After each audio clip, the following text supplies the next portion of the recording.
இஸ்லாமிய சமூகம் என்பது ஏதோ நேத்து உருவான ஒரு மார்க்கம் அல்ல. இஸ்லாமிய சமூகம் என்பது கடந்த 1318 ஆண்டுகளாக இந்த உலகத்தில் அறிவால், சிந்தனையால், ஆற்றலால், கண்டுபிடிப்புகளால், பொருளாதாரத்தால், அரசியல் மாற்றங்களால், கலாச்சாரங்களால், அடையாளங்களால் உலகத்தில் எத்தனை துறைகள் இருக்கிறதோ எல்லா துறைகளிலும் நின்று இருந்து சாதிச்சு உருவாக்கிய ஒரு வலிமையான சமூகம் நம்முடைய சமூகம். எல்லா காலங்களிலையுமே ஒரு விதமான அழுத்தங்கள் ஏற்படுவது என்பது இயற்கையானது. அது நம்மளை விட்டு கடந்து போகும் இன்ஷா அல்லாஹ். ஸோ நபி ஸல்லல்லாஹு அலைஹி வஸல்லம் நமக்கு என்ன திட்டங்களை அமைச்சு கொடுத்தாங்க? மதீனாவுக்கு வரும்போது நபி ஸல்லல்லாஹு அலைஹி வஸல்லம் 4 விஷயங்களை தான் மையப்படுத்தி நகர்த்தினாங்க. ஒன்று, மக்களை அல்லாஹோடு இணைச்சாங்க. மக்களை நம்ம கூட இணைக்க கூடாது, மக்களை அல்லாஹோடு தான் இணைக்கணும், மக்களை குர்ஆனோடு இணைக்கணும், மக்களை நபியோடு இணைக்கணும். அதுதான் நம்முடைய பலம். ஈமான் தான் நம்முடைய பலம், ஈமான் தான் நம்முடைய வெற்றி, ஈமான் தான் நம்முடைய உயர்வு, ஈமான் தான் நம்முடைய முன்னேற்றம். ஈமானிய உணர்வில்லாத அறிவு, ஈமானிய உணர்வில்லாத பொருளாதாரம், ஈமானிய உணர்வில்லாத அதிகாரம் மாற்றங்களை ஏற்படுத்த முடியாது. இன்னைக்கு பிரச்சனை என்ன ஆயிடுச்சுன்னா, ஈமானிய உணர்வுள்ள மக்கள்லாம் நம்ம பள்ளிவாசலுக்குள்ள மதரசாக்களுக்குள்ள இருந்துடுறோம். ஈமானிய உணர்வில்லாத மக்கள் எல்லாம் சமூகத்தை மாற்ற போறோம்னு ரோட்டுக்கு போறதுனால தான் சமூகம் முன்னேற முடியல. ரொம்ப ஆழமா நம்ம விளங்கிக்கணும். சிஏஏ பிரச்சனை நடக்குது, 2000 பேர் மக்கள் போராட்டத்துக்கு போறாங்க. ஆனா பாங்க சொன்னா அதே அந்த 10 பேர் தான் தொழுகைக்கு வர்றாங்க. இந்த எழுச்சி ஒருபோதும் மாற்றங்களை கொடுக்காது. இந்த உருவாக்கம், இந்த கட்டமைப்பு மாற்றங்களை ஏற்படுத்தாது. வளர்ச்சி எங்கிருந்து உருவாகணும்னா மஸ்ஜிதுகள்ல இருந்து உருவாகணும். வளர்ச்சி எங்கிருந்து உருவாகணும்னா குர்ஆனோடு உருவாகணும். வளர்ச்சி எங்கிருந்து உருவாகணும்னா நபியினுடைய வாழ்வியலோடு உருவாகணும். ஈமானிய பாதுகாப்பு இல்லாம எவ்வளவு பெரிய வளர்ச்சி எங்களுக்கு ஏற்பட்டாலும் அது எங்களுக்கு மன அழுத்தத்தையும் பொறாமைகளையும் மோசமான விளைவுகளை கொடுக்குமே தவிர, ஈமானிய உணர்வுகளோடு நம்ம இருந்துட்டோம்னா எங்களை யாரும் எதுவும் செய்ய முடியாது. எங்களுக்கு பயங்கள் கொடுக்கத்தான் படும், அழுத்தங்கள் கொடுக்கப்படும், மிக மோசமான இறுக்கங்கள் கொடுக்கப்படலாம். நம்ம அதை பத்தி யோசிக்கவே தேவையில்லை. நாம ஒரு இலக்குகளை உருவாக்கி அந்த இலக்குகளை நோக்கி திரும்ப திரும்ப திரும்ப முயற்சி செய்யணும். அடிக்கடி நான் எங்க மாணவர்கள்ட்ட சொல்லுவேன், பாத்திலை விட ஹக்கு 700 மடங்கு ஆற்றல் படைத்தது, பொய்யை விட உண்மை 700 மடங்கு ஆற்றல் படைத்தது. பாத்தில் தன்னை வளர்க்கறதுக்கு தான் நிறைய அதிகாரம் தேவை, நிறைய ஆயுதங்கள் தேவை, நிறைய நபர்கள் தேவை, நிறைய ஹியூமன் ரிசோர்ஸ் தேவை. ஹக்கு நிலைநாட்டுறதுக்கு கொஞ்சோண்டு முயற்சிகள் போதும், சின்ன சின்ன முயற்சிகள் போதும். அதனாலதான் ஒரு மனிதன் ஒரு தவறு செய்தால் ஒரு தவறு தான் எழுதப்படும், ஆனா ஒரு நன்மை செய்தால் 10 to 700 மடங்கு எழுதப்படும். தீமையை செய்வதற்கு வினைகள் ஆட்டணும், தீமையை செய்யணும்னா செய்யணும். ஆனா நன்மைகள் அப்படி அல்ல. நன்மைகளை நினைச்சாவே உலகத்துல மாற்றங்கள் ஏற்படும். நேத்து தான் நான் படிச்சேன், மாஷா அல்லாஹ், அல்லாமா ரூமி ரஹ்மத்துல்லாஹி அலைஹி மஸ்னவி ஷரீஃப்னு சொல்லி ஒரு கிதாபில் சொல்றாங்க, ஒவ்வொரு மனிதனும் ஒரு பிரபஞ்சத்துக்கு தகுதியானவன். ஒவ்வொரு மனிதனுக்குள்ளவும் ஒரு பிரபஞ்சம் இருக்குது. நீ மாறுவதை கொண்டு இந்த உலகம் மாற்றம் அடையும், நீ எழுச்சி அடைவதை கொண்டு இந்த உலகம் மாற்றம் அடையும், நீ தப்பு செய்வதை கொண்டு இந்த உலகம் பலகீனமாகும் சொல்றாங்க. நான் வாழ்க்கையில் அதை உணர்ந்து உங்கள்கிட்ட சொல்றேன். நான் சமீபத்தில் ராமநாதபுரம் போயிருந்தேன் ஒரு மீட்டிங்காக. அங்க உள்ள சாம்பர் மீட்டிங், மாஷா அல்லாஹ். அங்க உள்ள வெளிநாடு வாழ் மக்கள் எல்லாம் ஒன்று சேர்ந்து அந்த ஊரினுடைய வளர்ச்சிக்காக எல்லாரும் உட்காந்து பேசினாங்க. அந்த மீட்டிங் முடிச்சுட்டு வந்துகிட்டு இருந்தேன். வரும்போது நான் ஃபர்ஸ்ட் கிளாஸ்ல வந்துகிட்டு இருந்தேன் ட்ரெயின்ல. அப்ப ஒரு வயதான பாட்டி உட்கார்ந்தாங்க, 50-55 வயசு இருக்கும். அந்த அம்மா உட்கார்ந்தாங்க. அந்த அம்மா முட்டியை பிடிச்சிக்கிட்டே உட்கார்ந்தாங்க. அந்த அம்மா பார்த்துக்கிட்டே இருந்தேன். அந்த அம்மா கொஞ்சம் நேரம் என்கிட்ட பேசினாங்க. ஆனா அந்த அம்மா கேட்கல, எனக்கு முட்டி வலியா இருக்கு, எனக்கு மேல படுக்க முடியாது, கீழே படுக்கணும்னு கேட்கல. இப்ப நானா புரிஞ்சுக்கிட்டேன், அம்மா நீங்க கீழே படுங்க, நான் மேல அப்பர்ல படுத்துக்கிறேன் அப்படின்னு சொன்னேன். அந்த அம்மா ரொம்ப சந்தோஷம், அப்படியா ரொம்ப நன்றிங்க பாய், நான் எப்படி கேட்கணும்னு நினைச்சேன் அப்படின்னு அந்த அம்மா புலம்பிட்டு அந்த அம்மா நம்பர்லாம் வாங்கிக்கிச்சு. கொஞ்ச நேரத்தில் டிடிஆர் அங்கிருந்து வந்தார். டிடிஆர் டிக்கெட்டை வாங்கி பார்த்துட்டு அந்த அம்மாட்ட சொன்னார், அம்மா உங்களுக்கு இது சீட் அல்ல, உங்களுக்கு 3rd class தான் சீட்டு, நீங்க அங்க போங்கன்னு சொல்லிட்டார். அங்க பார்த்தா அதுவும் அப்பர், அந்த அம்மானால ஏற முடியாது. அந்த அம்மா என்கிட்ட கேட்க வருத்தப்படுது, அப்படி யோசிக்குது. இப்ப நான் சொன்னேன், பரவாயில்லங்கம்மா, நீங்க இங்கேயே என் இடத்துல படுத்துக்கங்க, நான் என்ன செய்யறேன் 3rd classக்கு நான் போயிடுறேன். நான் அங்க போயிட்டேன். வாழ்க்கையில என்ன மாற்றங்கள் ஏற்படுதுன்னு பாருங்க. நான் அங்க போயிட்டேன். அங்க போனா பார்த்தா எல்லாம் ஒரே கச்சமச்சம் ரொம்ப கஷ்டமா இருந்து, இருந்தாலும் படுத்து தூங்கிட்டேன். நான் சைத்தான் மனசுக்குள்ள எனக்கு பெரிய உடசலை கொடுக்குறான், நீ எனக்கு அறிவு கட்டவனா இருக்க, அதை விட்டுட்டு போய் இங்கே படுக்கிறேன்னு புலம்புது. படுத்து தூங்கிட்டேன். அடுத்த நாள் காலைல 10-11 மணிக்கு ஹாஜியார் அந்த அம்மா கால் பண்ணுது. எனக்கு 11 மணி இருக்கும். கால் பண்ணி, தம்பி நான் புதுக்கோட்டையிலேருந்து பேசுகிறேன், நேற்று இடமெல்லாம் கொடுத்தீங்கல்ல, நான் புதுக்கோட்டையுடைய தாசில்தார், டெப்டி கலெக்டர். அந்த அம்மா, நான் புதுக்கோட்டையுடைய தாசில்தார். நான் வந்து ஒரு ஆஃபீஸில் உட்காந்துருக்கிறேன். என் முன்னாடி ஒரு ஃபேமிலி நிற்கிறாங்க. அந்த அம்மா சொன்ன வார்த்தை நான் அப்படியே சொல்கிறேன். ஃபேமிலி நிற்கிறாங்க. அந்த ஃபேமிலி வந்து ஒரு இஸ்லாமிய ஃபேமிலி. அந்த ஃபேமிலி வந்து என்னிடத்துல 2 வருஷமா பட்டாவுக்காக கையெழுத்து போடுறதுக்காக டெய்லி வந்துட்டு போகிறாங்க. நான் வந்து அப்புறம் போடுறேன்னு நான் தவிர்த்துக்கிட்டே இருந்தேன். என்னன்னு தெரியல, நான் நேரம் பண்ண முடியலை. இன்னைக்கு அந்த ஃபேமிலியை பார்த்தோன்னே எனக்கு உங்கள் ஞாபகம் வந்துருச்சு. நான் கூப்பிட்டு உடனே கையெழுத்து போட்டு சாங்ஷன் பண்ணிட்டேன். பண்ணிட்டு அந்த ஃபேமிலி எனக்கு தேங்க்ஸ் சொன்னாங்க, நன்றி சொன்னாங்க. அந்த ஃபேமிலியிட்ட நான் சொன்னேன், எனக்கு நன்றி செலுத்தாதீங்க, நேத்து ஒருத்தவர் எனக்கு படுக்கிறதுக்கு சீட்டு கொடுத்தாரல்ல, அவருக்கு தேங்க்ஸ் சொன்னுங்கன்னு சொன்னாங்க. வாழ்க்கையில நாம செய்யக்கூடிய சின்ன சின்ன வேலைகள் இருக்குதே, உலகத்துல பெரும் மாற்றங்களை ஏற்படுத்தும். ஸோ அந்த ஈமானிய உணர்வுகளோடு நபி நமக்கு என்ன வாழ்வியலை கற்றுக் கொடுத்தாங்களோ அந்த வாழ்வியலை நாம வாழ்க்கையில பின்பற்றும் போது, எல்லா மனிதர்கள்ட்டையுமே, முஸ்லிம்கள்ட்ட மட்டும் நான் சொல்லல, முஸ்லிம்கள் ஈமானுங்கிறது that is not a superiority, ஈமானுங்கிறது தட் இஸ் எ ரெஸ்பான்சிபிலிட்டி. நாங்கள் முஸ்லிம்களாக இருக்கிறோம் அப்படிங்கிறது எங்களுக்கு பெருமை இல்லை. அவங்கெல்லாம் இஸ்லாத்துக்கு வரல, நாங்கெல்லாம் இஸ்லாத்துக்கு வந்துட்டோம் அப்படிங்கிறது எங்களுக்கு பெருமை இல்லை. எங்களுடைய ரெஸ்பான்சிபிலிட்டி, எங்களுடைய பொறுப்புகள். நாங்க முன்ன வந்திருக்கோம், அவங்க பின்னாடி வருவாங்க இன்ஷா அல்லாஹ். இப்ப எல்லா நிலையிலும் எல்லா மனிதர்களையும் நேசிக்கக்கூடியவங்களாக மாறணும் நம்ம. அப்ப ஈமானிய உணர்வு தான் நம்மளை உருவாக்கும், பாதுகாக்கும், மேம்படுத்தும். அதனால இந்த உலகத்தை பார்த்து நாங்க பயப்படவும் கூடாது, இந்த உலகத்துல நாங்க மயங்கியும் போயிடக்கூடாது. ரொம்ப ஆழமா நம்ம விளங்கிக்கணும். இந்த உலகத்தை பார்த்து நாங்க பயப்படக்கூடாது. எந்த நிலையிலும் இந்த உலகம் எங்களை பயமுறுத்தத்தான் செய்யும், ஆனா பயப்படக்கூடாது. நாங்க வலிமையாக இருக்கணும்னா எங்கள்கிட்ட ஈமானிய உணர்வுகள் இருந்தா எல்லா நிலையிலும் நாங்க வலிமையாக மாறுவோம். எங்கள்கிட்ட சில நண்பர்கள் கேட்பாங்க, எப்பயுமே நீங்க பிரிஸ்கா இருக்கீங்களே, காரணம் என்னன்னா எப்ப இபாதாத்துகள் அதிகப்படுத்துறோமோ, அல்லாஹுடைய நினைப்புகள் எங்களுக்கு எப்ப அதிகமாகுதோ அப்ப இயற்கையிலேயே நாங்க வலிமையாக மாறுவோம். அப்ப இது ரொம்ப ஆழமா நம்ம விளங்கிக்கணும். அப்ப நபி செஞ்ச முதல் பணி என்னன்னா, மக்களை அல்லாஹோடு இணைக்கக்கூடிய பணி தான். அதுதான் நம்முடைய அடிப்படையான விஷயங்கள். குர்ஆனோட மக்களை இணைக்கணும், இது மிக முக்கியமான ஒரு பகுதி. இரண்டாவது நபி ஸல்லல்லாஹு செஞ்ச மிக முக்கியமான அற்புதமான திட்டம் என்னன்னா, சோசியல் கண்டிஷனை உருவாக்குனாங்க. சமூக கட்டமைப்பை உருவாக்க முயற்சிக்கணும். சமூக கட்டமைப்பை எப்படி உருவாக்குறது? 4 விஷயங்களை கொண்டு சமூக கட்டமைப்பை நபி ஸல்லல்லாஹு அலைஹி வஸல்லம் உருவாக்குனாங்க. ஒன்று, மதீனாவுடைய ஊரக வளர்ச்சி மீது கவனம் செலுத்தினாங்க. இந்த ஊர் வளர்ச்சியில நம்முடைய மஹல்லாக்களுடைய பங்களிப்பு என்ன? ஒவ்வொரு மஹல்லாக்களும் தன் தெருக்களை கிளீனா வச்சுக்கிறது, எத்தனை மரங்கள் நடுறோம், எத்தனை தண்ணீர்கள் சேகரிக்கப்படுறோம். இந்த ஊரினுடைய வளர்ச்சியில எப்ப பார்த்தாலும் நம்முடைய வளர்ச்சி, நம்முடைய கம்யூனிட்டி, நம்முடைய சமூகம்னு யோசிக்கிறத கொஞ்சம் குறைச்சிக்கிட்டு எல்லா மக்களுடைய வளர்ச்சிங்கிற ஆழமான கருத்தியலை நோக்கி நம்ம நகரும் போது, ஏன்னா இது நமது மண், இது நமது மக்கள், இது நம்ம ஜெனரேஷன், இது நம்முடைய வருங்கால சந்ததிகள், நம்முடைய வறுமையான சமூகத்தை கட்டமைக்கணும்னா அந்த சிந்தனை எங்களுக்கு உருவாக்கப்படணும், சமூக கட்டமைப்பு உருவாக்கப்படணும். இப்ப சமூக வளர்ச்சியில 2வது மிக முக்கியமானது கோ எக்ஸிஸ்டன்ஸ். மாற்று சகோதர மக்களோடு நல்ல தொடர்புகளை உருவாக்குங்க. மாஷாஅல்லாஹ், இப்ப ஈரோட்லயும் அந்த இதயங்களை இணைப்போம், தேசம் வளர்த்து நேசம் காப்போம் அப்படிங்கிற புரோகிராம் நடத்த போறாங்க.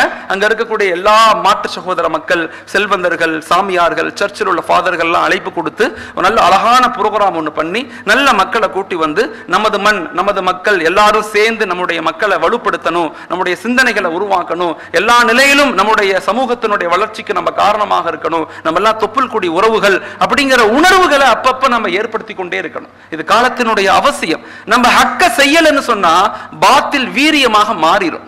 நல்ல ஆழமா நீங்க புரிஞ்சுக்கணும். நாம செய்யறத நம்ம செய்யலன்னு சொன்னா இயற்கையிலேயே பாத்தில் வந்து வீரியமாக மாற ஆரம்பிக்கும். வீரியமாக மாறின பிறகு மனிதர்களுக்கு மத்தியில மோசமான தாட் ப்ராசஸ் உருவாக்கப்படும். அதற்கு முன்னாடி நாங்க மக்களை கையில எடுத்து அவங்களுக்கு நல்ல சிந்தனைகளை, நல்ல கருத்துக்களை, அமைதியை, அன்பை, பரஸ்பரத்தை, இரக்கத்தை பகிர்ந்தளிக்க வேண்டிய பொறுப்பு நமக்கு இருக்குது அப்படிங்கிறத நம்ம உணரணும். ஏதோ நடக்குது, எங்கேயோ நடக்குது, அங்க நடக்குது, இங்க நடக்குது, நமக்கு நடக்காதுன்னு நம்ம நினைக்க கூடாது. இன்னைக்கு தமிழகத்தினுடைய வளர்ச்சியில பல பேர் காரணமாக இருந்தாலும் பெரியாரும் ஒரு காரணம். பெரியார் கிட்டத்தட்ட 20,000 மீட்டிங் பேசியிருக்கிறார், 20,000 மீட்டிங் பேசியிருக்கிறார். மக்களுக்கு மத்தியில சமூக ஒற்றுமை, சமத்துவம், சமூக நீதி அப்படிங்கிற கருத்தியலை மக்கள்கிட்ட ரொம்ப ஆழமாக யோசிக்க வச்சார். நம்மளும் அது போன்ற கருத்துக்களை மக்கள்கிட்ட பேசிக்கிட்டே இருக்கணும். உலகத்திலேயே சமூக நீதியை வலுவாக கட்டமைச்சது நபிகள் நாயகம் ஸல்லல்லாஹு அலைஹி வஸல்லம். முதல் முறையாக தீனை எடுத்து வைக்கும் போது அவங்க பெருசா வந்து ஈமான பத்தி பேசல, அவங்க மக்கள்கிட்ட பேசினதே சமூக நீதியை பத்தி தான் பேசினாங்க. அபூஜஹல் ஒரு தடவை நபிட்ட வந்து சொன்னா, முஹம்மது ஸல்லல்லாஹு அலைஹி வஸல்லம் அவங்களே, நான் உங்களை ஏற்றுக்கொள்றேன், சரி, நான் ஏற்றுக்கொள்றேன், நானும் ஏற்றுக்கொள்றேன், என் நண்பர்கள் எல்லாம் எல்லாத்தையும் ஏற்றுக்கொள்ள வைக்கிறேன். ஆனா எனக்கு ஒரு நிபந்தனை, இந்த பஞ்ச பரதேசிகளாக இருக்கக்கூடிய இந்த அடிமைகள், இந்த ஏழைகள் எல்லாம் விரட்டி விடுங்க, நாங்க எல்லாம் அவங்க கூட வர்றேன்னு சொன்னாங்க. அல்லாஹ் வன்மையா கண்டிச்சான். ஒருபோதும் நடக்காது, ஒருபோதும் அப்படி செய்ய முடியாது. இஸ்லாம் உலகத்துல கொண்டு வந்ததே சமூக நீதி, சமத்துவம், சகோதரத்துவம். இதுதான் ரொம்ப ஆழமாக மக்களிடத்துல சொன்னுச்சு. ஹஜ்ரத் பிலால் அலி அல்லாஹ் அவங்க மிக மிக எளிய மக்கள், மிக அடிமையான மக்கள், ஒரு நீக்ரோ. ஆனா அவருக்கு அல்லாஹ் ஹிதாயத்தை கொடுத்தான். அபூஜஹல் மிக மோசமான மனிதன், மிகப்பெரிய செல்வந்தன், மிகப்பெரிய ஆளுமை, ஆனா அவனுக்கு ஹிதாயத் கொடுக்கப்படல.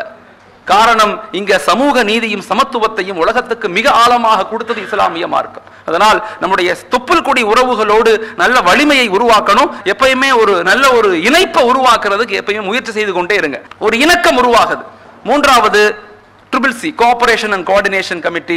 அதாவது நம்ம ஊர்ல யாரெல்லாம் நலவுகள் செய்யறாங்களோ அவங்களை கூப்பிட்டு ஒரு கண்ணியப்படுத்துறது, அவங்களுக்கு ஒரு அவார்டு கொடுக்கிறது, அவங்களுக்கு ஒரு பரிசளிப்பு அளிக்கிறது, அவங்களை தட்டி கொடுக்கிறது, அவங்களுக்கு ஒரு துண்டு போத்துறது, இதெல்லாம் நல்லது தானே? யோசிச்சு பாருங்க. நிறைய சேவைகள் நடக்குது, அவங்களை என்கரேஜ் பண்ணி கொண்டு போனாவே சமூகத்துல பல மாற்றங்கள் வருமே. அப்ப அதை நோக்கி நம்ம செயல்படுத்துறதுக்கு முயற்சி செய்யணும். நாலாவது மஹல்லா கட்டமைப்பு. எந்த சமூகம் தனக்கு கொடுக்கப்பட்ட வேதத்தை விட்டும் தூரமாயிருச்சோ சமூகத்தினால எழுச்சி அடைய முடியாது. ரொம்ப ஆழமா விளங்கிக்கணும். இன்னைக்கு 56 நாடுகள், இஸ்லாமிய நாடுகள் இருக்கு. 190 கோடி முஸ்லிம்கள் உலகத்துல வசிக்கிறோம். ஆனா குர்ஆனை பார்த்து முறைப்படி ஓத தெரிந்த மக்கள் வெறுமன 3% கூட கிடையாது. ஆய்வுகள் சொல்லுது வெறுமன 3%. நீங்க ஒண்ணும் இல்ல, உங்க மஹல்லாவோட தொழுகை வந்திருப்பாங்க, ரேண்டமா கூப்பிட்டு குர்ஆன் ஓத சொல்லுங்க, முடியாது, கஷ்டமா இருக்கும். எவ்வளவு பெரிய வருத்தம் இது. இந்த வேதம் தான் இந்த உலகத்தை இயக்குதுங்கிறத மறந்துடுறோம். குர்ஆன் தான் நம்முடைய வாழ்க்கையினுடைய அடிப்படைங்கிறத மறந்துடும். அல்லாஹ்வுடைய கலாம் அது. What is the Quran? The Quran is a conversation between abd and Allah. அல்லாஹ்வுக்கும் ஒரு அடியானுக்கும் உள்ள சம்பாஷணை, கான்வர்சேஷன் தான் குர்ஆன். யோசிச்சு பாருங்க. சூரத்துல் ஃபாத்திஹா, அல்ஹம்துலில்லாஹி ரப்பில் ஆலமீன் அர் ரஹ்மானிர் ரஹீம் மாலிகி யௌமித்தீன், அல்லாஹ் பேசுறான். இப்ப நாம பேசுறோம், இய்யாக நஅபுது வ இய்யாக நஸ்தஈன் இஹ்தினஸ் ஸிராத்தல் முஸ்தகீம். நமக்கும் அல்லாஹ்வுக்கும் உண்டான இணைப்பு தான் குர்ஆன், கான்வர்சேஷன். நரிமன் அப்படின்னு ஒரு ஜட்ஜ் இருந்தார் இந்தியாவில். நரிமன் அவர் பேரு. Is a Parsi. இவர் தான் இந்தியாவில் இருக்கக்கூடிய ஜட்ஜ்மெண்ட்ல 70% ஜட்ஜ்மெண்ட்டை கொடுத்தது அவர் தான். ஜட்ஜ்மெண்ட்ங்கிறது எப்படின்னா, ஒரு ஜட்ஜ்மெண்ட் கொடுக்கறாங்கன்னா டக்குன்னு கொடுத்துட மாட்டாங்க, இன்னொரு ஜட்ஜ்மெண்ட்டை ரெஃபரன்ஸ் வச்சு தான் ஒரு ஜட்ஜ்மெண்ட் கொடுப்பாங்க. இதுதான் இயற்கை. இவர் 70% ஜட்ஜ்மெண்ட் இவர் ஓனாவே கொடுத்திருக்கிறார்.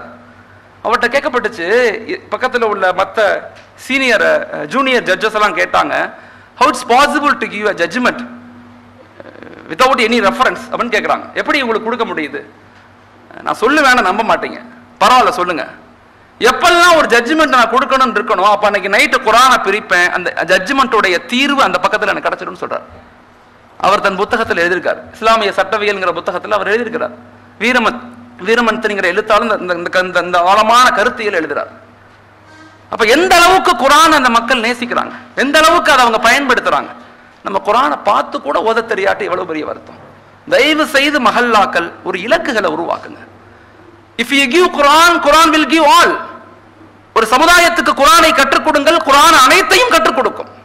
வளர்ச்சி என்பது, மாற்றம் என்பதும், எழுச்சி என்பதும் வெறுமன அறிவு, வெறுமன அதிகாரம், வெறுமன பொருளாதாரம் இல்ல.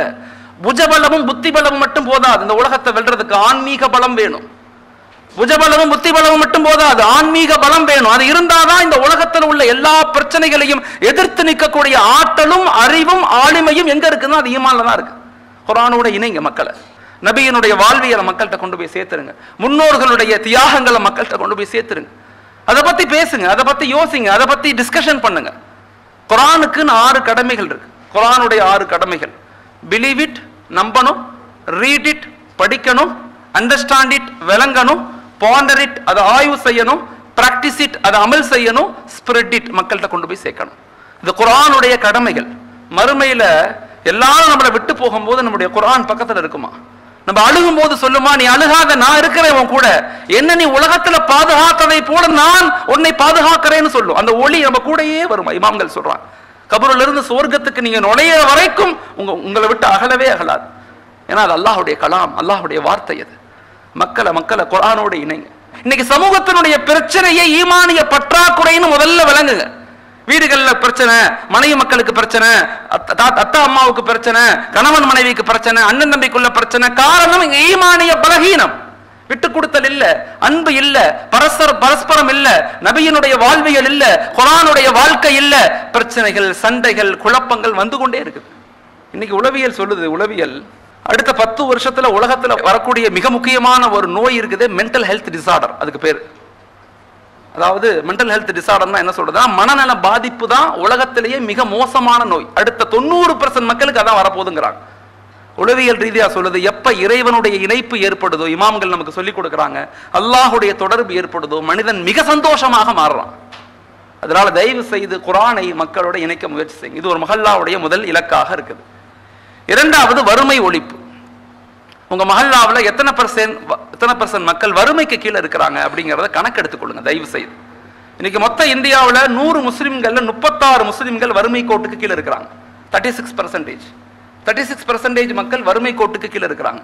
ஆனா இதுல மிகப்பெரிய ஆச்சரியம் என்னன்னா, அது இந்தியாவில் தான் 36, ஆனா சவுத் இந்தியாவில் அது மிக குறைவுன்னு சொல்லப்படுது. சவுத் இந்தியாவில் அது மிக குறைவு. அது குறிப்பாக தமிழகத்தினுடைய, கேரளாவில் அது இன்னும் குறைவு, நம்மளை விட குறைவு. தமிழகத்தில் 8-12% மக்கள் தான் 100 பேத்துல வறுமை கோட்டுக்கு கீழே இருக்கிறாங்க. நீங்க 90% மக்கள் ஒண்ணு சேர்ந்து அடுத்த ஒரே வருஷத்துல, 2 வருஷத்துல, 3 வருஷத்துல இன்ஷா அல்லாஹ் உங்க மஹல்லாவில இருந்து வறுமையை ஒழிக்க முடியுமானா முடியும் இன்ஷா அல்லாஹ். தயவு செய்து நான் அது என் நண்பரா உங்கள்ட்ட ரிக்வஸ்டா வைக்கிறேன், சில குடும்பங்களை போய் சந்திங்க, போய் பாருங்க, சில குடும்பங்களை போய் பாருங்க. நான் ஒரு ஊருக்கு போயிருந்தேன். அப்ப ஃபஜ்ர் முடிச்சுட்டு அவங்க ஒரு ஏழையான குடும்பங்களை சந்திக்கிறதுக்காக அந்த பள்ளி இமாம், அந்த பள்ளி பொறுப்புதாரி, நாங்கள் எல்லாம் போனோம். ஒரு வீட்டுக்கு போனோம். அந்த வீட்டில் வயதான சின்ன குட்டியோன்னு குழந்தை, ஒரு பாட்டி உட்கார்ந்தாங்க, ஒரு சின்ன குழந்தை நின்றுச்சு, ஒரு 3-4 வயசு 5 வயசு புள்ள. அந்த பிள்ளைகிட்ட என்ன பண்றீங்க, அம்மா எங்க, அம்மா வந்து கிளம்பிக்கிட்டு இருக்காங்க, வேலைக்கு கிளம்பிட்டு இருக்காங்கன்னு சொன்னிச்சு. அந்த அம்மா உள்ள சலாம் சொன்னோம், அந்த அம்மா உள்ள இருந்துச்சு. நாங்கள் பேசணும், நல்லா இருக்கீங்களா, எப்படி இருக்கீங்க, எத்தனை வருஷமா இருக்கீங்க, இத்தனை 8-9 வருஷமா இருக்கு. கணவன் வந்து இறந்து போயிட்டாரு. கணவன் இறந்து, என்ன செய்றீங்க, நான் வந்து இந்த தையல் கடையில் வேலை செய்கிறேன், தச்சு கொடுக்குற வேலை செய்கிறேன் அப்படின்னு சொன்னாங்க. உங்க எத்தனை பிள்ளைங்க, எனக்கு 3 பெண் குழந்தைங்க. 3 பெண் குழந்தைங்க. என்ன பண்றீங்க, 2 பெண் குழந்தைங்க ஸ்கூலுக்கு போயிட்டாங்க, நான் கிளம்பிக்கிட்டு இருக்கேன். ஸோ இந்த குழந்தைகிட்ட நாங்கள் யதார்த்தமாக கேட்டோம், சாப்பிட்டியான்னு கேட்டோம். அந்த குழந்தைகிட்ட, 5 வயசு பிள்ளைகிட்ட. அந்த குழந்தை சாப்பிடலன்னு சொன்னிச்சு, காலை சாப்பாடு சாப்பிடல. ஏன் சாப்பிடலன்னு கேட்டேன். அந்த குழந்தை சொல்லுது, அஜர்த்துங்க, எங்கள் அக்காவுக்கும் எங்கள் வீட்டில் யாருக்குமே காலை சாப்பாடு கிடையாது. அந்த குழந்தை சொன்ன வார்த்தையை நான் அப்படியே உங்கள்கிட்ட சொல்கிறேன். எங்கள் வீட்டில் காலை சாப்பாடு யாருக்குமே கிடையாது. எங்கள் அம்மா என்ன செய்வாங்கன்னா, எனக்கு மட்டும் நைட்டு ரஸ்க்கு வாங்கி வைப்பாங்க, தண்ணியில் ஊற போட்டு ரஸ்க்கு வச்சுருக்குறாங்க. எங்கள் அக்காவும் எங்கள் 2 அக்காவும் ஸ்கூலுக்கு போன பிறகு எங்கள் அம்மா அந்த ரஸ்க்கு எனக்கு ஊட்டி விடுவாங்க, யாருக்கும் தெரியாமல். நான் சாப்பிட்டுட்டு அப்புறம் நான் ஸ்கூலுக்கு போவேன் சொல்லிட்டு அந்த பிள்ளை அழுதுட்டு, அந்த குழந்தை அழுகுது. எங்கள் அம்மா சாப்பிடவே மாட்டாங்க, எங்கள் அக்காவும் சாப்பிட மாட்டாங்க. அந்த குழந்தை அழுகுது, 5 வயசு பிள்ளை. இதை பார்த்த அந்த முத்தவள்ளி தேம்பி அழுதார். அல்லாஹ் அக்கா சொல்கிறேன், அழுதார். சொன்னார், மௌலானா 8 வருஷமா இந்த ஃபேமிலி இங்க இருக்கிறாங்க, இந்த இருக்குது மஸ்ஜிது, இந்த இருக்கு என் வீடு, நான் ஒரு தடவை கூட இந்த ஃபேமிலியை நான் பார்த்தது இல்லை மௌலானா. அவர் சொன்ன வார்த்தை, பார்த்தது இல்லை மௌலானா. ஒரு நாளைக்கு நாங்கள் ஹோட்டலுக்கு போனால் 2000 ரூபாய்க்கு சாப்பிட்றோம். 2000 ரூபாய்க்கு ஹோட்டலுக்கு போனோம், 2000 சாப்பிட்றோம். அந்த குடும்பத்துக்கு ஒரு நாளைக்கு 40 ரூபா காசு இல்லை. எப்படிப்பட்ட சமூகம் இருக்கு? இஸ்லாமிய சமூகத்தினுடைய பல வீழ்ச்சிகளுக்கு பல காரணங்கள் இருந்தாலும் ஏழையான மக்களுடைய சாபங்களும் ஒரு காரணம்ங்கிறத விளங்கிக்கணும். உண்மையிலேயே வருத்தப்பட்டு நான் சொல்றேன். ஒரு தடவை நபி ஸல்லல்லாஹு அலைஹி வஸல்லம் காலத்துல வஃபாத்துக்கு பிறகு ஹஸரத் அபூபக்கர் ரலியல்லாஹு அபூபக்கர் ரலியல்லாஹு ஒவ்வொரு தொழுகை சுபஹுக்கு முடிஞ்சானே வேகமா எந்திரிச்சு வெளியே போனாங்க. வேகமா எந்திரிச்சு எல்லாரும் அப்படியே பாக்குறாங்க, எங்க போறாங்க இவங்க, எங்க போறாங்க. ஒரு தடவை உமர் ரலியல்லாஹு பின்னாடியே போனாங்க. இவர் எங்க போறாரு, டெய்லி போறாரு. பின்னாடியே போனா ஒரு குடிசை வீடு, அந்த வீட்டுக்குள்ள ஒரு வயதான பாட்டி உட்கார்ந்து இருக்காங்க, நடக்க முடியல. அபூபக்கர் ரலியல்லாஹு அந்த நாட்டினுடைய அரசர், கலீஃபா, வேகமா போன அந்த வீட்டுக்குள்ள போனாரு. வீட்டை ஃபுல்லா கிளீன் செஞ்சாரு, வீட்டை ஃபுல்லா சுத்தம் செஞ்சாரு. அந்த அம்மாவுக்கு சமைச்சாரு, பக்கத்துல சாப்பாடை வச்சாரு. அந்த அம்மா எடுத்து சாப்பிடுது. டெய்லி நடக்குது, இது டெய்லி நடக்குது. ஒரு தடவை அபூபக்கர் ரலியல்லாஹு வஃபாத் ஆயிட்டாங்க, இறந்து போயிட்டாங்க. உமர் ரலியல்லாஹு ஆட்சிக்கு வந்துட்டாங்க, கலீஃபாவா இருக்கிறாங்க. அவங்க என்ன செய்யறாங்க, உடனே டெய்லி அபூபக்கர் ரலியல்லாஹு நண்பர் ஒருத்தவங்க வீட்டுக்கு போனாங்களே ஞாபகம் வந்து இவங்க அந்த வீட்டுக்கு போனாங்க. ஒண்ணுமே சொல்லல, வீட்டுக்குள்ள போனாரு, வீட்டை ஃபுல்லா சுத்தம் செஞ்சாரு, சாப்பாடு செஞ்சார், அந்த அம்மா பக்கத்துல வச்சார். அந்த அம்மா சாப்பிட்டுட்டு சொன்னுச்சு, உன் நண்பர் அபூபக்கர் இறந்து போயிட்டாரான்னு கேட்டுச்சு. உன் நண்பர் அபூபக்கர் இறந்து போயிட்டாரா அப்படின்னு கேட்டுச்சு. ஷாக் ஆயிட்டாங்க உமர் ரலியல்லாஹு. அந்த அம்மா கண்ணு தெரியாது, எப்படி தெரியும்னு இவர் கேட்டாங்க. அந்த அம்மா சொன்னுச்சு, உன் நண்பர் எனக்கு உணவு வைக்கும் போது நல்ல ஆத்தி சூடு இல்லாம வைப்பாரு. ரெண்டாவது பேரிச்சம்பழத்தினுடைய கொட்டையை எடுத்துட்டு சொலைய மட்டும்தான் போடுவார். நீ கொட்டையோட போடுறதுனால சாப்பிட முடியலன்னு சொன்னிச்சு. உமர் இதை அழுதாங்க. என் நண்பரை ஒருபோதும் எங்களால மிஞ்ச முடியாது. மக்களை சந்திங்க, மக்களை போய் பாருங்க, மக்களுடைய கவலைகள் என்னன்னு கேளுங்க. எத்தனையோ குடும்பங்கள் கேட்கும் போது அந்த குழந்தை சொல்லுது. நான் இங்க கூட பொள்ளாச்சியில கூட ஒரு ஃபேமிலிய மாலிக் பாய் சொன்னாங்க. அந்த அம்மா கேட்டுச்சு, இத்தனை வருஷமா எங்கள்கிட்ட யாருமே கேட்கலையே, என் கணவரை இழந்துட்டேன், என் மக்களை இழந்துட்டேன், என் மகனை இழந்துட்டேன், எல்லாத்தையும் இழந்துட்டேன், இப்ப என்னை கூப்பிட்டு உங்களுக்கு என்ன வேணும்னு கேட்குறீங்க. தயவு செய்து உங்களுடைய பக்கத்து வீடுகளை பாருங்க, உங்க மஹல்லாவுடைய ஏழைகளை பாருங்க. மக்களுடைய வறுமை இருக்குது, அது நம்முடைய சாபமாக இருக்குன்னு மறந்துடாதீங்க. அதனாலதான் ஜக்காத், அதனாலதான் பைத்துல் மால் இதெல்லாம் உருவாக்கப்பட்டுச்சு. உணவுக்கு வழி இல்லை, கஷ்டப்படுறோம், சாப்பாட்டுக்கு வழி இல்லைன்னு ஒரு ஃபேமிலியை கூட விட்டுறாதீங்க. அந்த மஹல்லாவுல பரக்கத்து இல்லாம போயிடும். தயவு செய்து அதுக்கு முயற்சி செய்யுங்க. ஹெல்த்தில் நம்ம சமுதாயம் ரொம்ப பெரிய கேர்லெஸ்ஸாக தான் இருக்கிறோம். உண்மையிலேயே சொல்றேன், நிறைய இந்தியாவில் இருக்கக்கூடிய ஹாஸ்பிட்டல்ல அதிகம் போகக்கூடிய மக்கள் இஸ்லாமிய மக்கள். நம்முடைய அநேக காசு கிட்டத்தட்ட சொல்றாங்க 30% வருமானம் மருத்துவத்துக்கே போகுதுங்கிறாங்க. மருத்துவத்துக்கே போகுது. சின்ன சின்ன வயதுகள்ல நிறைய இளைஞர்கள் இறந்து போயிடுறாங்க. ஒரு ஆரோக்கியம் இல்லாத சமூகமா நம்ம ஆயிடுறோம். அதுலயும் குறிப்பாக நம்முடைய இளம் வாலிபர்கள், அல்லாஹ் பாதுகாக்கணும், 100 பேத்துல 22% மக்கள் இஸ்லாமிய வாலிபர்கள் ட்ரக்ஸ் பயன்படுத்துறாங்கன்னு சொல்றாங்க. இது எப்படி மீட்டெடுக்க போறோம்? வெறுமன பேசிக்கிட்டே இருந்தா மாற்றங்கள் ஏற்படாது. நான் சமீபத்தில் உளவுத்துறை ஐஜி ஈஸ்வரமூர்த்தி சார், அவரை நான் சந்திச்சேன். கிட்டத்தட்ட 1 மணி நேரம் எனக்கு டைம் கொடுத்தார். பல விஷயங்களை பத்தி நாங்கள் டிஸ்கஷன் பண்ணோம். அப்ப அவர் சொன்னாரு, உங்களுடைய மக்கள் வாலிபர்கள் 2 எக்ஸ்ட்ரீமுக்கு போயிட்டாங்க அஹ்மத். 2 எக்ஸ்ட்ரீமுக்கு போயிட்டாங்க. ஒன்னு பப்பு, கிளப், என்டர்டைன்மெண்ட், ரேசிங், வாழ்க்கையில இப்படி ஒரு டீம் போகுது. இன்னொரு பக்கத்து பாத்தீங்கன்னா, நாங்க அடிச்சா அப்படி அடிப்போம், இப்படி பேசுவோம்னு சொல்லி ஏதாவது பேசி என்ஐஏல அரசு ஆயிடுறாங்க. 100 பேர் என்ஐஏல அரசு பண்ணியிருக்கிறோம் நாங்க. இப்படி சொல்ற, வெளிப்படையா சொல்றாரு. உங்க வாலிபர்களுக்கு வழிகாட்டுங்க. அந்த ஒவ்வொரு மஹல்லாக்களையும் அவர் டேட்டா பேஸோட பேசுறாரு. எத்தனை % ட்ரக்ஸ் பண்றாங்க, எத்தனை பேர் ரேஸ்ல, அந்த பைக் ரேஸ்ல கலந்துக்கிட்டு எத்தனை பேர் இறந்து போயிட்டாங்க இதுவரை கணக்கு சொல்றாரு. உங்க முஸ்லீம் இளைஞர்கள் எத்தனை பேர் இறந்து போயிருக்கிறாங்க. தயவு செய்து உங்க மஹல்லாக்களை ஹெல்தி சொசைட்டியா உருவாக்குறதுக்கு கைடன்ஸ் கொடுங்கிறாங்க. நான் சுருக்கமா சொல்றேன், ஹெல்தி லைஃபுக்கு 6 விஷயங்கள் தான் இம்பார்ட்டன்ட். நபி சொல்லி கொடுத்த முறை. இதெல்லாம் உங்க மஹல்லால பத்தி பேசுங்க. உங்க மஹல்லா மக்கள்கிட்ட பேசுங்க, உங்க மனைவிட்ட பேசுங்க, உங்க பிள்ளைங்கள்ட்ட பேசுங்க. ஆரோக்கியமான வாழ்விற்கு அடிப்படையா 6 விஷயங்களை பின்பற்ற சொல்லுங்க. அதிகாலை எழுந்திருக்கக்கூடிய சமூகமாக மாறணும். 2வது உடல் கழிவுகள் வெளியாக ஆரம்பிக்கணும். 3வது நல்ல உணவுகளை, ஆரோக்கியமான உணவுகளை சாப்பிடணும். ஜங்க் ஃபுட்டு, இந்த மாதிரி துரித உணவுகளை குறைச்சிக்கணும். 4வது உடற்பயிற்சி செய்யணும் டெய்லி. 5வது நல்ல உணவுகளை நல்ல மென்று சாப்பிடணும். 6வது இரவு 10 மணிக்குள்ள தூங்கக்கூடிய சமூகமாக மாறணும். ஆரோக்கியமான வாழ்விற்கு அடிப்படையான சில சுன்னத்தான முறைகள் நம்மகிட்ட இருக்குது, அதை நாங்க பின்பற்றுறது இல்லை. அதை முயற்சிக்கணும். 4வது ஒரு மஹல்லா கவனம் செலுத்த வேண்டிய விஷயம் தரமான கல்வி, ஆளுமையான கல்வியை கொடுங்க. அதிகாரத்துக்கு நம்ம சமூகம் வராத வரைக்கும் ஒரு மாற்றங்கள் ஏற்பட போறதே இல்லை. அதனால தயவு செய்து உங்களுடைய மஹல்லாக்கள்ல அனைவருக்குமான கல்வி, அனைவருக்கும் உயர்கல்வி, அனைவரும் அதிகாரிகளாக மிகப்பெரிய ஆளுமைகளாக உருவாக்கப்படணும் அப்படிங்கறத தெளிவுருங்க. 5வது குடும்ப நிர்வாகத்தை கட்டமைங்க. குடும்பங்களுக்குள்ள அன்பை வெளிப்படுத்துங்க, விட்டு கொடுத்து போங்க. பெற்றோர்களை மதிக்க பழகுங்க. நம்ம சமூகத்துல முன்னோர்களை மதிக்காத எந்த சமூகமும் முன்னேறியதாக வரலாறு கிடையாதுங்கிறத முதல்ல தெரிஞ்சு கொள்ளுங்க. முன்னோர்களை குறை சொன்னோம்னா ஒருபோதும் நம்ம ஜெயிக்க மாட்டோம், தோத்து போயிருவோம். மனசுல வச்சுக்கோங்க. அதுவும் பெற்றோர்கள் மீது ரொம்ப கவனம் செலுத்துங்க. அவங்களுக்கு கண்ணியம் கொடுங்க. அவங்கள ரொம்ப கேர் பண்ணிக்கங்க. தயவு செய்து அவங்கள அப்படியே ஏனோதான் வயசாக விட்டுறாதீங்க. மனைவி மக்கள்கிட்ட அன்பா நடந்து கொள்ளுங்க. வீடுகளுக்கு நேரம் கொடுங்க. வாழ்க்கையை 3 பகுதிகளா பிரிச்சுக்கங்க. 33% for your family, 33% for your business, 34% for your society. Life 100%ல 3 பகுதியா பிரிச்சு குடும்பங்களுக்கு நேரம் கொடுங்க, பிசினஸை நல்லா உருவாக்குங்க, உங்களுடைய சமுதாயத்தை பத்தியும் கவலைப்படுங்க. சமுதாயத்துக்கு 1% கூட கொடுங்க. அல்லாஹ் சொல்றான், அல்லாஹ் 4 விதமான ப்ராமிசஸ் நமக்கு பண்றான் குர்ஆன்ல. 4 விதமான ப்ராமிசஸ், அதை மறந்துடாதீங்க. உங்க வீட்டுக்கு போனா உங்க மனைவி மக்கள்கிட்ட ஷேர் பண்ணுங்க. 1, ஃபதுஊஹு அஸ்தஜிபு லக்கும், என்னிடத்துல கேளுங்க, நான் உங்களுக்கு கொடுப்பேன்னு சொல்றேன், பதில் சொல்லுவேங்கிறான். அல்லாஹ் வாக்குறுதி கொடுக்கறான். என்ன கூப்பிடுங்க, நான் பதில் சொல்றேங்கிறான். ஃபதுஊஹு அஸ்தஜிபு லக்கும் இன் தன்சுருல்லாஹ யன்சுருக்கும், எனக்கு நீங்க உதவி செய்யுங்க, உங்களுக்கு நான் உதவி செய்யறேன். இன் தன்சுருல்லாஹ அல்லாஹ்வுக்கு உதவி செய்யறதுனா யாரு? சமூகத்துக்கு உதவி செய்யறது. ஃபைன் ஷக்கர்தும் லஅஸீதன்னக்கும், ஃபைன் ஷக்கர்தும் லஅஸீதன்னக்கும், எனக்கு நன்றி செலுத்துங்க, நான் உங்களுக்கு அதிகப்படுத்துறேங்கிறான். இதான் அல்லாஹ்வுடைய வாக்குறுதிகள், மறந்துடக்கூடாது. அல்லாஹ்வுடைய வாக்குறுதி.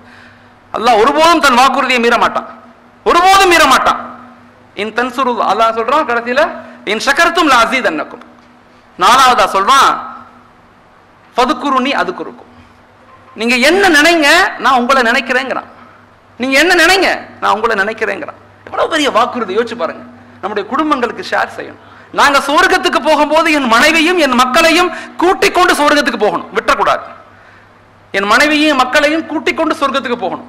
தயவு செய்து இன்னைக்குள்ள கால சூழ்நிலையில தயவு செய்து சொல்றேன், குழந்தைகளையும் பெண்களையும் கலாச்சார மோகத்துல மூழ்கடிச்சிடாதீங்க. சீக்கிரமாக மாட்டிக்கிறாங்க கலாச்சார மோகத்துல. நம்முடைய பெண்கள், தாய்மார்கள், நம்முடைய குழந்தைகள் ரொம்ப கேர்ஃபுல்லா குடும்ப விஷயத்துல இருக்கு. ஆறாவது, பெண்கள் மேம்பாடு. பெண்கள் மீது அதிகம் கவனம் செலுத்துங்க. பெண்கள் தான் சமூகத்தினுடைய அச்சாணிகள். ஒரு ஆண் படித்தால் அவன் படித்தான், ஒரு பெண் படித்தால் ஒரு சமூகமே படிக்கும்னு சொல்றான். தமிழுடைய இலக்கியங்கள் மிக ஆழமா சொல்றது. ஒரு ஆண் படித்தால் அவன் படித்தான், ஒரு பெண் படித்தால் ஒரு சமூகமே படிக்குங்கிறாங்க. ஒரு சமூக எழுச்சியில பெண்களுடைய பங்களிப்பு ரொம்ப பெருசு. இந்தியாவில் வாழக்கூடிய சமூகத்திலேயே 50% மேல ஹியூமன் ரிசோர்ஸா இல்லாத ஒரு சமூகம் இஸ்லாமிய பெண்கள்னு சொல்றான் ஆய்வு சொல்லுது. நம்முடைய பெண்களுக்கு தீனும் கிடைக்கல, துனியாவும் கிடைக்கலங்கிறான். சரி, தீன்லையாவது நல்ல தொழுகை இபாதத்துல தஹஜ்ஜுக்கு எழுந்து நல்ல பெண்களாக நம்ம சமூகத்தினுடைய பெண்கள் அல்லாஹ்வோட இணைஞ்சிட்டாங்கன்னா அதுவும் ரொம்ப குறைவா இருக்கு. இன்னொரு பக்கத்து நல்லா படிச்சு பெரிதலாகி நம்முடைய குழந்தைகளை உருவாக்கிட்டாங்களா அதுலயும் குறைவாக இருக்கிறாங்க. சோ அதை நம்ம சரி செய்யணும். நம்முடைய பெண்கள் வலிமையானவங்க. நம்முடைய பெண்கள் மற்ற பெண்களை விட சிந்தனை ரீதியாக ஆளுமை மிக்கவங்க. அவங்கள்ட்ட ஈமான் இருக்குது. தயவு செய்து அவங்கள கையில எடுங்க, அவங்கள்ட்ட உட்கார்ந்து பேசுங்க. எத்தனை பேர் நீங்க உங்க மனைவி மக்கள் உட்கார்ந்து பேசுறீங்க? மனதில் கை வச்சு பாருங்க. வாழ்க்கை முழுக்க பிஸியா இருக்கும். எனக்காவது ஒரு நேரம் வச்சு பக்கத்துல உட்கார்ந்து நாம அவங்களுக்கு சாப்பாடு பரிமாறி, என்னமா எனக்கு துவா செஞ்சியா, தொழுதியா, குழந்தைக்காக நீ துவா செஞ்சியா, கேளுங்க, மனதை விட்டு பேசுங்க. எத்தனை பிரச்சனைகள் இருந்தாலும் ஒரே ஒரு நன்மையை வச்சு மனைவியோடு சந்தோஷமா வாழுங்க. அதே மாதிரி பெண்களும் எத்தனை பிரச்சனை இருந்தாலும் கணவன்கிட்ட ஒரு நன்மையை மையமாக வச்சு சந்தோஷமா வாழுங்க. வாழ்க்கையை நரகமா மாத்திடக்கூடாது. பெண்களை நல்ல நேசிங்க. நபி சொன்னாங்க, உங்களுடைய மனைவியிடத்துல நல்லவராக இருந்தவர் மட்டும்தான் சமூகத்தில் நல்லவராக இருக்க முடியும். அதனால மனைவி மக்களை ரொம்ப ஆழமா நேசிக்க ஆரம்பிங்க. ஏழாவது, சுத்தம் சுகாதாரம். நான் முதல்ல சொன்னேன், இன்னைக்கு உள்ள சூழ்நிலையில எக்காலஜி, நம்முடைய சூழ்நிலைகள் ரொம்ப மோசமா போயிருச்சு. அதனால தயவு செய்து நம்முடைய வீடுகள்ல குப்பைகளை பராமரிக்கிறது, நீர்களை ரொம்ப கம்மியா செலவழிக்கிறது, ரெடியூஸ் ரீயூஸ் ரீசைக்கிள் அப்படிங்கிற ஒரு ஃபார்முலா சொல்றாங்க. நம்முடைய வாழ்க்கையை புதுசா தேவையில்லாம நிறைய வாங்காதீங்க, பழசையே திரும்ப பயன்படுத்த யோசிங்க. இன்னைக்கு எக்காலஜி மாற்றத்தினால தண்ணீர் பற்றாக்குறை வரப்போகுதுங்கிறான், உலகத்துல மிகப்பெரிய சூடு அதிகமாகுதுங்கிறான், நிறைய பிரச்சனைகள் அதிகமாகுதுங்கிறான். இப்ப இதெல்லாம் சரி செய்யணும்னா நாம ஒவ்வொரு நிலைகள்லையுமே இந்த உலகத்துல நாங்க அனுபவிக்கிறதுக்கு மட்டுமல்ல, இந்த உலகத்தை பாதுகாக்க வேண்டிய பொறுப்பு நமக்கு இருக்குதுன்னு விளங்கிக் கொள்ளுங்க. அதனாலதான் இமாம்கள் நமக்கு சொல்றாங்க, அசிய ஹலீஃபா, நம்ம எல்லாம் ஹலீஃபாக்களாக இருக்கிறோம், நம்ம இடத்துல 2 பொறுப்பு இருக்குது. ஒன்று என்ன பொறுப்புன்னு சொன்னா இபாதத், இறைவனுக்கு செய்ய வேண்டிய கடமை. இன்னொன்னு இருக்குது இமாரத், மனிதர்களுக்கு செய்ய வேண்டிய கடமை, உயிர்களுக்கு செய்ய வேண்டிய கடமை, உயிரற்றவைகளுக்கு செய்ய வேண்டிய கடமை. எல்லாத்தையும் நம்ம செய்யணும். ஒரு மரம் வெட்டப்படுதுன்னா நம்ம ஏன்னு கேட்கணும், தண்ணீர் வேஸ்ட் ஆகுதுன்னா அதை தடுக்கணும், மலைகள் குடையப்படுதுன்னா அது ஏன்னு கேட்கணும். இது நம்முடைய கடமை, இது நம்முடைய கடமை. எனக்கன்னு வாழ்க்கையை வாழ்ந்துட்டு போயிடக்கூடாது. அதுவும் அசிய முஸ்லிம்களாக ஹலீஃபாகளா இருக்கக்கூடிய நாம, நமக்கு நிறைய ரெஸ்பான்சிபிலிட்டிஸ் இருக்கு, அதை விட்டுறக்கூடாது. நான் இப்ப சொல்றது உங்களுக்கு புரியுதா புரியலையான்னு தெரியல, ஆனா மிக முக்கியமான பணிங்கிறத மறந்துடாதீங்க. தயவு செய்து அப்படிப்பட்ட ஒரு வாழ்க்கையை வாழ முயற்சி செய்யுங்க. எட்டாவதாக பொருளாதார வளர்ச்சி. உங்க வியாபாரங்களை நல்லா செய்யுங்க, திறம்பட செய்யுங்க, கற்றுக்கொண்டே இருங்க, வாழ்க்கையில கற்றுக்கொண்டே இருங்க. நம்முடைய சமூகத்துல பொருளாதாரம் சுதந்திரம் வாங்கும் போது 28% இருந்த நம்முடைய ஜிடிபியுடைய பங்களிப்பு இன்னைக்கு 3% குறைஞ்சு போச்சுங்கிறாங்க. எல்லா துறைகளிலையும் வீழ்ந்து போய்கிட்டு இருக்கோம். நம்மள்ட்ட அப்டேட் இல்லை, எங்கள்கிட்ட கற்றுக்கொள்ளக்கூடிய மனப்பான்மை இல்லை. அவன் கற்றுக்கொண்டே இருக்கிறான், சிஸ்டமேட்டிக்கா செயல்படுறான். இன்னைக்குள்ள மார்க்கெட்டிங் சிஸ்டம் என்ன, இன்னைக்குள்ள டெவலப்மெண்ட் என்ன. மார்வாடி நண்பர்கள் இருக்காங்களே, மார்வாடி சகோதர மக்கள் நண்பர்கள் தான், அவங்க நம்ம நண்பர்கள் தான். மொத்த இந்தியாவிலேயே 1.5 கோடி பேர் தான் இருக்கிறாங்க. ஆனா மொத்த இந்தியாவுடைய ஜிடிபி வளர்ச்சியில 24% பங்களிக்கிறாங்க. இந்தியா முழுக்க நாங்க 25 கோடி பேர் இருக்கிறோம், 25 crores people இருக்கும் முஸ்லிம்கள். ஆனா எங்களுடைய பங்களிப்பு இந்திய வளர்ச்சியில வெறுமன 3% கூட இல்லைங்கிறாங்க.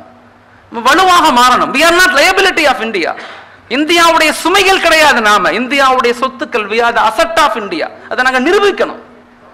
நாங்க அசைக்க முடியாத ஒரு இடத்துக்கு போயிட்டா யாரும் எங்களை ஒண்ணுமே செய்ய முடியாது. யோசிச்சு பாருங்க, அசைக்க முடியாத இடத்துக்கு நாங்க போகணும் இல்ல, நாங்க பலகீனமா இருக்கிறதுனால தான் நசுக்கப்படுறோம், பலகீனமா இருக்கிறதுனால தானே குறை சொல்லப்படுறோம், பலகீனமா இருக்கிறதுனால உரிமைகளும் சுதந்திரங்களும் பறிக்கப்பட்ட மக்களாக மாறுறோம். ஏன் நாங்க பலகீனமா இருக்கிறோம்? நாங்க வலுவாக மாறணும்.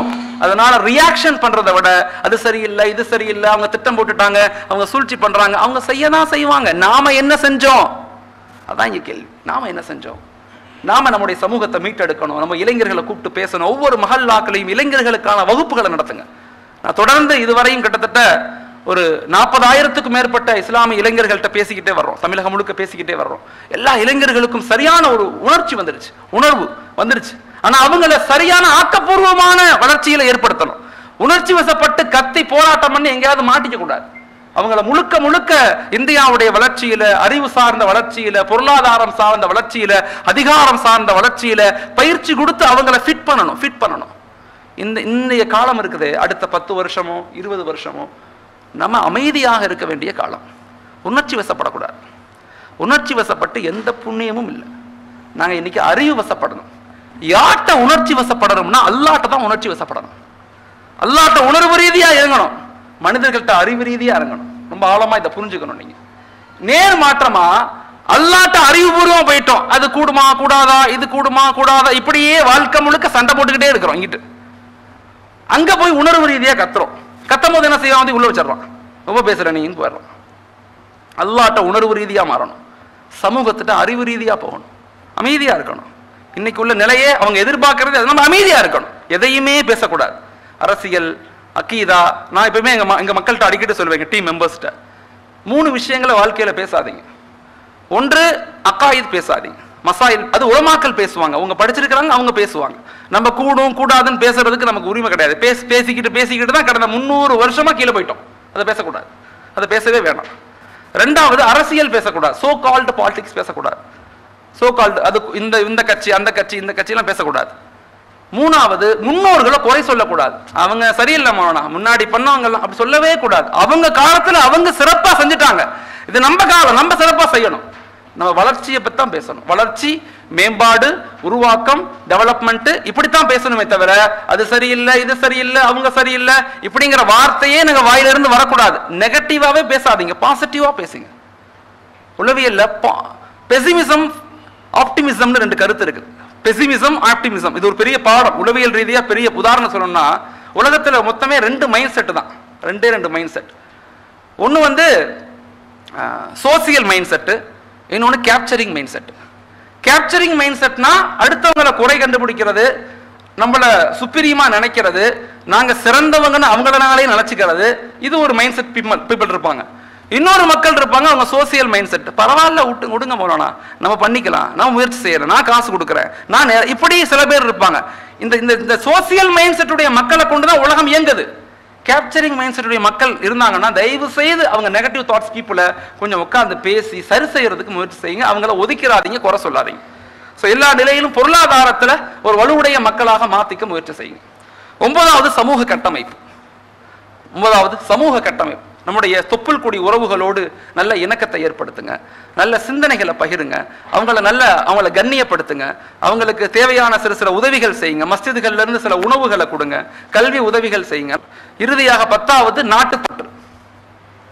எப்ப பேசினாலும் நாடுங்கிறத மையப்படுத்தி பேசுங்க, நாமங்கிறத மையப்படுத்தி பேசாதீங்க, நாடுங்கிறத மையப்படுத்தி பேசுங்க. அதான் மிக முக்கியமானது. இன்னைக்கு தப்பு செய்யறவங்க எல்லாரும் நாட்டுப்பற்றுங்கிற அந்த போர்வைக்குள்ளதான் இருக்கிறாங்க. உண்மையாக நாட்டுக்கு உழைத்து இழந்து அர்ப்பணிச்சு தியாகம் செஞ்சு உயிரை விட்டு எல்லாமே பண்ணது இஸ்லாமிய சகோதர மக்கள். காந்திஜி 1920 நான் கோஆபரேஷன் மூவ்மெண்ட், ஒத்துழைமை இயக்கம் உருவாக்கப்படும் போது அன்னைக்கு 20 crores பணம் கொடுத்து உதவியது இஸ்லாமிய சகோதரர். நேதாஜி சுபாஷ் சந்திர போஸ் அவர்கள் நேஷனல் ஆர்மியை இந்தியாவில் உருவாக்கும் போது பிரிட்டிஷுக்கு எதிராக 27% இஸ்லாமிய இளைஞர்கள் முதல் வரிசையில் நின்றாங்க. முதல் வரிசையில் வாவு சிதம்பரனார் அவர்கள் கப்பலோட்டிய தமிழர் இந்தியாவில் கப்பலோட்டி இயக்கத்தை உருவாக்கும் போது அந்த கப்பலை வாங்குறதுக்கு 8000 ஷேரையும் வாங்கி கொடுத்து உதவியது திருநெல்வேலியை சேர்ந்த அப்துல் காதர் சகோதரர். 8000 ஷேரையும் வாங்கி கொடுத்தார். சாதாரண விஷயம் இல்லை. நம்முடைய முன்னோர்கள் இதெல்லாம் மறந்துட்டோம். வரலாறுகளை படிங்க. வரலாறுகள் தெரியாத சமூகத்தினால் வரலாறை உண்டாக்கவும் முடியாது, இருக்கிற வரலாறை பாதுகாக்கவும் முடியாது. வரலாறு அறிந்த சமூகம் மட்டும்தான் வரலாறை உண்டாக்கவும் முடியும், இருக்கிற வரலாறை பாதுகாக்கவும் முடியும். நான் திரும்ப சொல்றேன், உணர்ச்சி வசப்படாதீங்க, அறிவு வசப்படுங்க, நிதானமா யோசிங்க. இலக்கை நோக்கி பயணிங்க. ஒரு கட்டமைப்பை உருவாக்கணும்னா 4 தன்மைகளை சொல்றாங்க. நீண்ட இலக்கு, தொடர் பயணம், கடின உழைப்பு, நேர்மறை சிந்தனை. இது இருந்தா மட்டும்தான் அதை அடைய முடியும். நபி நமக்கு அதான் கற்றுக் கொடுத்தாங்க. உலகத்திலேயே வெறுமன 23 வருஷத்துல 1318 ஆண்டுகள் ஆளக்கூடிய ஒரு சமூகத்தை உருவாக்குறது சாதாரணம் இல்லை. யோசிச்சு பாருங்க, வரலாறு திருப்புங்க. ஒரு சாம்ராஜ்யம் உருவாகிறதுக்கு 200-300 வருஷம் ஆகும். ஆனா நபி உருவாக்கிய 13 நூற்றாண்டுகள் வெறுமன 23 வருஷத்துல உருவாக்கப்பட்டது. அதுலயும் குறிப்பா அந்த மதீனாவுடைய 10 வருஷம் தான். அந்த 13 வருஷமும் கஷ்டம், அடி உததான். அந்த 10 வருஷத்துல இவ்வளவு பெரிய எழுச்சி எப்படி உண்டானுச்சு? வரலாற்று ஆசிரியர்கள்லாம் ஆச்சரியப்படுறான். அவ்வளவு பெரிய ஆய்வுகள் நம்மகிட்ட இருக்குது, அவ்வளவு பெரிய சிந்தனைகள், அவ்வளவு பெரிய கட்டமைப்பு, அவ்வளவு பெரிய படிப்பு, அவ்வளவு பெரிய எல்லாம் இருக்குது. வரலாறுகளை படிங்க, நம்மகிட்ட எல்லா தன்மைகளும் இருக்கு. ஒரு சிஸ்டத்தை நீங்க இம்ப்ளிமெண்ட் பண்ணணும்னா, இந்த 10 விஷயங்களை உங்க மஹல்லாவுல கொண்டு போகணும்னா உங்கள்கிட்ட சில குவாலிஃபிகேஷன் வேணும். குவாலிஃபிகேஷன் இல்லாம இம்ப்ளிமெண்டேஷன் பண்ண முடியாது, அமல்படுத்த முடியாது. ஒன்று, எல்லா நிலையிலும் மக்கள்கிட்ட அன்பா பேசுங்க. அன்பை கொண்டுதான் ஜெயிக்க முடியுமே தவிர அதிகாரத்தை கொண்டு ஜெயிக்கவே முடியாது. எல்லாத்துட்டையும் அன்பா பேசுங்க. அல்லாஹ் தஆலா மூசா நபிட்ட சொன்னா, மூசாவே நீங்க போய் ஃபிரௌனுக்கு அழைப்பு கொடுங்க. சொல்லிட்டு சொன்னா அல்லாஹ், வகூலா லஹு கௌலன் லையினா அப்படின்னு சொன்னான். நீ ஃபிரௌன்ட்ட பேசுங்க, ஆனா நளினமா பேசுங்கிறான் அல்லாஹ். யார்ட்ட? மூசா நபிட்ட. மூசா நபி கொஞ்சம் கோவக்கார, நளினமா பேசுங்க, சவுண்டா பேசாதீங்க. ஃபிரௌன் யாரு? அன ரப்புக்கும் அலா, நான் இந்த கடவுளுக்கெல்லாம் கடவுள்னு சொல்லக்கூடியவன்ட்ட போய் எப்படி பேச சொல்றாங்க அல்லாஹ்? நளினமா பேச, அவன் ஒருவேளை உன்னை ஏற்றுக்கொள்ளலான்னு சொன்னான். ஆனா இன்னைக்கு நாம எப்படி மனைவிட்ட எப்படி பேசுறோம்? எவ்வளவு கடினமான வார்த்தைகளை பயன்படுத்தியிருப்போம். மகன்கிட்ட எப்படி பேசுறோம்? எம்ப்ளாய்ட்ட எப்படி பேசுறோம்? நண்பர்கள்ட்ட நம்ம பேசும்போது நாக்கு பிடிச்சி சாகர மாதிரில சில இடத்துல பேசுறோம். நாக்கு பிடிச்சிட்டு அவன் நினைச்சுக்கோ, நான் பேசுற பேச்சுல அவன் நாக்க பிடிச்சி சாவணும், அப்படி அளவுக்கு நாங்கள் பேசுறோமா இல்லையா? இது என்ன நினைக்கும்? யோசிச்சு பாருங்க. அன்பா பேசுங்க, அன்பை வெளிப்படுத்துங்க, அன்பான வார்த்தைகளை பயன்படுத்துங்க. அல்லாஹ் நம்மிடத்துல நம்மளை நேசிக்கிற மாதிரி எல்லாத்தையும் நேசிங்க. அல்லாஹ் நம்மளை மன்னிக்கிற மாதிரி எல்லாத்தையும் மன்னிச்சிருங்க. யாரையும் தண்டிச்சிடாதீங்க. 2வது குணம் இருக்குது. அந்த குணம் என்னன்னா அக்செப்டன்ஸ். மக்களை ஏற்றுக்கொள்ளுங்க. எல்லாரும் ஒரே மாதிரி இருக்க மாட்டாங்க, எல்லாரும் வேற வேற மாதிரி தான் இருப்பாங்க. அந்த வேற வேறான மக்களை தீனுக்கு பயன்படுத்துங்க, விட்டுறாதீங்க. சில பேர் நல்லா சிரிச்சவங்களா இருப்பாங்க, சில பேர் கொஞ்சம் உருன்னு இருப்பாங்க, சில பேர் கொஞ்சம் நல்லா அழகா ஜோக் அடிச்சுக்கிட்டே இருப்பாரு, சில பேர் கோவப்பட்டுக்கிட்டே இருப்பாரு. எப்படி வேணா இருந்துட்டு போறாங்க. அவங்க எல்லாத்தையும் தீனுக்கு சாதகமா பயன்படுத்துங்க. அபூபக்கர் ரலியல்லாஹு வேற மாதிரி இருந்தாங்க, உமர் ரலியல்லாஹு வேற மாதிரி இருந்தாங்க, உஸ்மான் ரலியல்லாஹு வேற மாதிரி இருந்தாங்க, அலி ரலியல்லாஹு வேற மாதிரி இருந்தாங்க. ஆனா எல்லாத்தையும் தீனுக்கு சாதகமா நபி பயன்படுத்தினாங்க. அப்படிப்பட்ட ஆற்றலை உருவாக்கி கொள்ளுங்க. 3வது குணம் இருக்குதே மன்னித்தல். மக்களை மன்னிச்சிருங்க, தண்டிச்சிடாதீங்க. ஃபத்ஹ் மக்காவுக்கு முன்னாடி எல்லா சஹாபாக்களும் ரசூலை சந்திக்க வர்றாங்க. அப்போ ஒரு சஹாபி வந்தாரு. அவர் ஹாலித் இப்னு வலீத் ரலியல்லாஹுடைய அண்ணன் வந்தார். கையை கொடுத்து சொன்னாரு, யா ரசூலல்லாஹ், நல்லா இருக்கீங்களா? நபி கேட்டாங்க, நீங்க ஹாலித் இப்னு வலீத் ரலியல்லாஹுடைய அண்ணன் தானேன்னு கேட்டாங்க. ஆமா. உங்க தம்பியை கேட்டதா சொல்லுங்க. உங்க தம்பியை என்ன புரிஞ்சிக்க மாட்டேங்கிறார். ஹாலித் இப்னு வலீத் ரலியல்லாஹு யாருன்னா, பத்ர்ல வந்தது எதிரியாக, உஹதுல வந்தது எதிரியாக, கந்தக்ல வந்தது எதிரியாக மட்டும் இல்ல, ரசூலை கொலை செய்யணும்னு உறுதி எடுத்தவர். நபி கேட்டாங்க, உங்க தம்பியை என்ன புரிஞ்சிக்க மாட்டேங்கிறார், நான் கேட்டதா சொல்லுங்க, நான் அவரை துவா செஞ்சதா சொல்லுங்க. போனாங்க, தம்பிகிட்ட போய் கை கொடுத்து சொன்னாங்க, நபி உங்களை கேட்டாங்க. முகமது சார் என்ன கேட்டாங்களா? ஆமா, உங்களை தான் கேட்டாங்க, உங்களை விசாரிச்சாங்க. அழுதுகிட்டே சட்டையை கழட்டிட்டு, சட்டை இல்லாம அப்படியே ரோட்ல வர்றாரு. யா ரசூலல்லாஹ், என்ன மன்னிச்சிடுங்க, கை பிடிச்சார். அஷ்ஹது அல்லா இலாஹ இல்லல்லாஹ் வ அஷ்ஹது அன்ன முஹம்மது ரசூலுல்லாஹ், கலிமா சொல்லி இஸ்லாத்துக்கு வந்துட்டார். மக்களை மன்னிங்க, மக்களை தண்டிக்க நினைக்காதீங்க. அண்ணன் தம்பியை மன்னிக்கிறது இல்லை, அத்தா மகனை மன்னிக்கிறது இல்லை, மகன் அம்மாவை மன்னிக்கிறது இல்லை. இது என்ன வாழ்க்கை? இது உறவுகளை சேர்ந்து வாழுங்க, உறவுகளை இணைத்து வாழுங்க. உறவுகளோடு சேர்ந்து வாழ்றதுதான் நம்முடைய வாழ்க்கையினுடைய தத்துவமே. முன்னாடியெல்லாம் மவுத் ரொம்ப தூரம் இருந்துச்சு ஹாஜியார், இப்பெல்லாம் மவுத் பக்கத்துல வந்துருச்சு. இன்னைக்கு பேசுறோம், நாளைக்கு மவுத்தா போயிடும், காணா போயிடும். அதனால தயவு செய்து உறவுகளை மன்னிச்சு சேர்ந்து வாழ முயற்சி பண்ணுங்க. 4வது, உம்மத்துக்காக துவா செய்யுங்க. எல்லா நிலையிலும் சமூகத்துடைய நிலை, மனித இனமே பாதிப்பை நோக்கி நகருது. இந்த மனித இனமே அழிவை நோக்கி நகருது. எல்லா ரீதியாகவும் மனிதர்களும் சரி, விலங்குகளும் சரி, எக்காலஜியும் சரி, சூழ்நிலைகளும் சரி, எல்லாமே மிக மோசமான நிலைக்கு தள்ளப்படுது. இன்னைக்கு நம்ம நிறைய துவா செய்யணும், நிறைய தான தர்மங்கள் செய்யுங்க. மக்களுக்கு தண்ணீர் தாகங்கள் கொடுங்க. எப்பயுமே இப்பெல்லாம் அடிக்கடி சொல்றது, கார்ல எப்பயுமே நான் 10 பாட்டில் தண்ணி பாட்டில் தண்ணி பாக்கெட் வச்சுக்குவேன். எங்கெல்லாம் போறனோ அங்கெல்லாம் மக்கள்கிட்ட அப்படி கொடுத்துட்டு போறது. சாக்லேட் வச்சுக்கோங்க, பிஸ்கட் பாக்கெட் வச்சுக்கோங்க. ரோடுகளில் போகும்போது யாருக்காவது 2 கொடுங்க, கொடுத்துக்கிட்டே போங்க. மக்களை சிரிக்க வச்சுக்கிட்டே இருங்க, சிரிக்க வச்சுக்கிட்டே இருங்க, மக்களை சந்தோஷப்படுத்திக்கிட்டே இருங்க. அல்லாஹ் சந்தோஷம் அடைவான். நம்முடைய அழிவு தள்ளி போடப்படும்னு இமாம்கள் சொல்றாங்க. நம்முடைய பாதிப்புகள் குறையப்படும், அல்லாஹ்வுடைய கோபங்கள் குறையும்னு சொல்லப்படுது. மனிதர்களுடைய செயல்கள் தான் இந்த உலகத்தினுடைய மோசமான நிலைக்கு காரணம். அன்பை கொண்டும், இணைப்பை கொண்டும், துவாக்களை கொண்டும், அமல்களை கொண்டும், இபாதாத்துகளை கொண்டும், உதவிகளை கொண்டும் இந்த சமூகத்தை வலிமையான சமூகமா உருவாக்கணும். ஒரு இலக்குகளோடு, திட்டங்களோடு பயணிக்கக்கூடிய மக்களாக அல்லாஹ் என்னையும் உங்களையும் ஆக்கி அருளணும். தொடர்ந்து பயணிக்கக்கூடியவங்களாக, வெறுமன கேட்டுட்டு போயிடாம வாழ்க்கையில் அதை செயல்படுத்தக்கூடிய, முறைப்படி செய்யக்கூடிய மக்களாக அல்லாஹ் என்னையும் உங்களையும் ஆக்கி அருளணும். அஸ்ஸலாமு அலைக்கும் வரஹ்மத்துல்லாஹி தஆலா வபரகாத்துஹு.